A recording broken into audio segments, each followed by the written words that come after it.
Most established businesses don't need more content. They need the content to work harder than they do. And if you already have long-form content like a podcast or a YouTube channel, you might be doing the repurposing with AI to save time. But you've realized that the video clips you're cutting with AI aren't getting the same level of engagement as your original long-form piece of content. There's a simple reason for that. Make sure you stay to the end of the video to see my unique process on how I repurpose content more effectively for myself and for my clients. What if your content could work as hard as you do without you creating more? Welcome to Create Like a Human. I'm your host, Isabel Chen, content strategist and founder of Fairfox Digital. And this is the podcast for established, high-achieving founders who are ready for storytelling-centered marketing strategies that don't die within a week. If you're listening to this on the podcast, you might want to flip over to the YouTube channel to watch the video version because there'll be a couple of screen recordings demonstrating my workflow.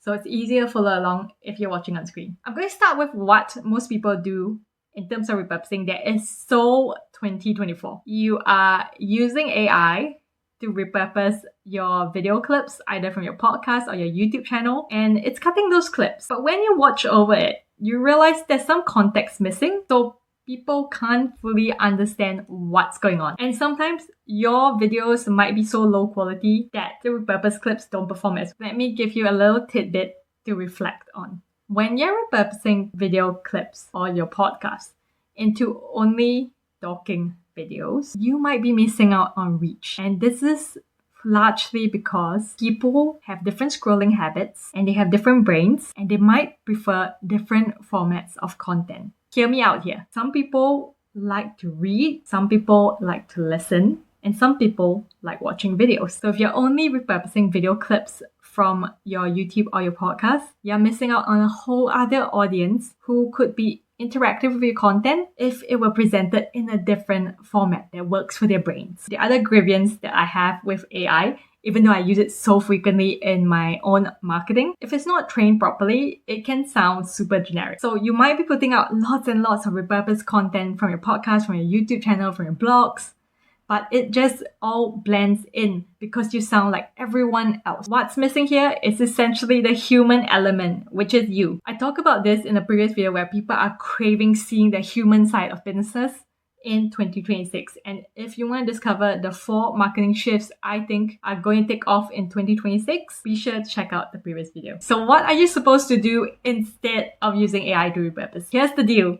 I am going to show you my unique process on how I do this for my clients using AI to support my brain. I don't know why more people aren't talking about this, but effective repurposing isn't just copy-pasting the same kind of content across every single platform. What I believe in is that it's actually more beneficial to do less repurposed pieces, but keep them higher quality and also tied to your audience's intentions on particular marketing platforms. An example of this is tailoring your content for search-based platforms like Pinterest versus social media platforms where people crave entertainment and are there to enjoy themselves, get their little dopamine hit, scroll on, see a cute cat video, and move on. What this looks like for myself and for my clients is this. I use the same exact repurposing system for all of us, and it's given my clients at least 12 hours a week back to do whatever the hell they want. This is the same system that enables you to outsource the content bits to someone else so that you can focus on tasks only you can do, like client delivery, upgrading your online course, and sharing personal stories that work so well right now on social media to build an online community. This system is going to help you reduce friction when it comes to repurposing your content, and also your whole team can collaborate within a single document, making the whole process more streamlined. I'm going to show you what this looks like right now on my screen. What you're seeing now is an example of the Canva documents that I work together with my clients in. Within this Canva document, we have several different files. We have a spreadsheet at the front. So the spreadsheet is basically an overview of all the different repurposed pieces that we're going to create.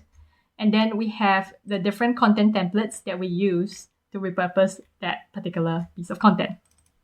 So there's different columns, as you can see right here.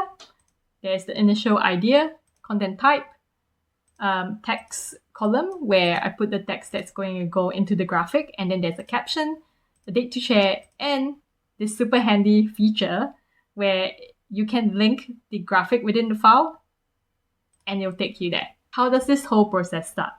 Well, step 1 is basically going into ChatGPT, and each of my clients has this thing called a custom GPT. So what it is ChatGPT, but for a particular purpose. In this case, it's repurposing their content. And the special things about custom GPTs is that it can be trained in your brand voice so that it can get your content 80% of the way done. The remaining 20% is where a human like me or like you could come in and edit. So it includes some of your mannerisms and it sounds more human. So what I'm going to show you today is the custom GPT that I've done for my own repurposing purposes. So it is here. And we're going to look for a transcript to paste in there. I'm grabbing the transcript from this script, which I use to do a rough draft of my YouTube videos or my podcast. Copy that, paste it into the Firefox Junior Custom GPT.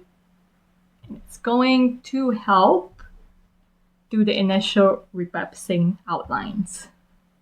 Okay, so for this particular GPT, what I've done is I've told it to give me hook ideas for my carousel because what I realized is it's not really that good at writing.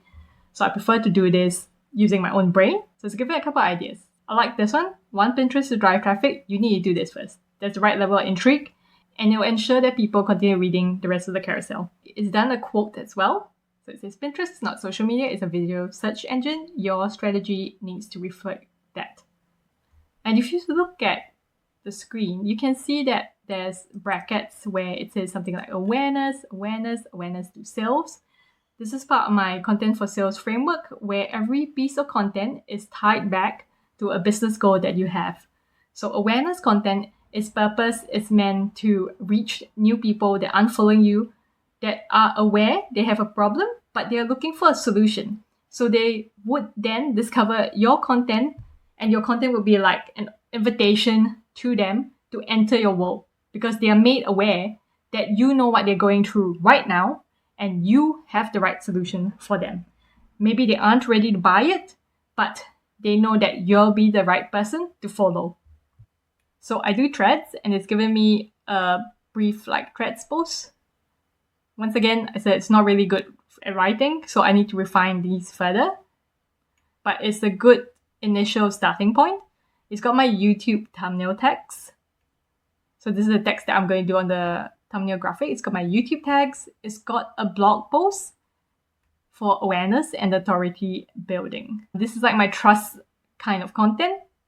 People might be searching for some sort of blog on Pinterest. Why is my Pinterest content not gaining the traction it needs? Or how to do Pinterest SEO so that your content gets discovered in 2026. That's what I would use as a title. And then it's got some highlights here. And then it's got some dot points right here where it's taken the information for the transcript to give me this blog outline that I can then flash out on my website. So what happens once I get this outlines is I go into Canva. So this is one of my own Canva sheets. And I tend to plan in quarterly bursts. So what I would do is then take the initial outlines of what I found good. This one, so this is the educational one. And I'll tell myself it's a carousel post. And just say, let's start it. And then I know I need to do the caption. And I'll have my carousel templates right here to do it. And then I'll just go through every single option that it's given me. Single image quote, pop that in, pop that into here, do that on quote graphic, which is this one. And it just makes repurposing into different content pieces. So like my Instagram graphic, my stories, my carousels, my Pinterest content a whole lot easier. So for my clients, the document looks a bit different because we're collaborating together on the same document. So they would see the individual text for the different slides in a carousel. They will have a status that you could say whether it's ready to schedule, so they can approve it. And then they can switch this to ready to schedule. And then they can have a look at the caption as well. So it's a couple more columns extra for client documents. And the beauty of this setup is that you can then outsource this work to a junior or another business owner to help you with the graphics. So for example, you use AI to help you come up with the initial outline of your content, but then you still got to do the graphics. So then you can just pop the text in here, hand it over to someone else and say, hey, I've got the text for the carousel in there. Can you go through the document, create these graphics, write the caption.